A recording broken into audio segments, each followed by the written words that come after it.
మెడలో నరాలు నలిగిపోయినాయి, మెడలో నాకు మెడ తిప్పడానికి కుదరట్లేదు, రైతే పొద్దున్న లేచిన మెడలు పట్టుకున్నాయి, రాత్రి నిద్రపోయి పొద్దున్న లేచిన మెడలు పట్టుకున్నాయి, ఇలా చెప్తూ ఉంటారు అనేక రకాలుగా. ఒక్కొక్కరు ఒక్కొక్క కంప్లైంట్స్ ఉంటాయి.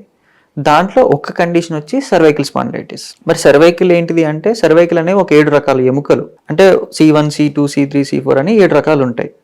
ఈ 7 రకాల్లో ఒక్కొక్క చోట ఒక్కొక్క నరం బయటికి వచ్చి మన చేతికి మరియు ఛాతీకి వెనక వైపుకి వెళ్తూ ఉంటాయి. ఎక్కడ ఉంటాయి సార్ ఈ బోన్స్ అనేవి? బోన్స్ కాదమ్మా, ఇవి C7 బోన్స్ అనేవి ఇవి ఇక్కడ ఉంటాయి. సర్వైకల్ అనేవి మెడకి, ఇప్పుడు మెడ వెన్నుపూస అంటాం కదా, వెన్నుపూసకి కరెక్ట్గా ఇప్పుడు ఇది ఈ ఎముకలు అనుకుందాం, ఈ ముందు భాగం ఎముకలు అనుకుందాం. ఈ ఎముక భాగంలోకి ఒక రంధ్రం ఉంటుంది, ఆ రంధ్రంలో నుంచి వెన్నుపూస వెళ్తుంది అన్నమాట. ఈ వెన్నుపూసల నుంచి ఏంటిది, నరాలు బయటకు వచ్చి మన చేతులకి, మన ఛాతికి, మన వెనకాల ఉన్న గూడు భాగానికి సప్లై అవుతూ ఉంటాయి.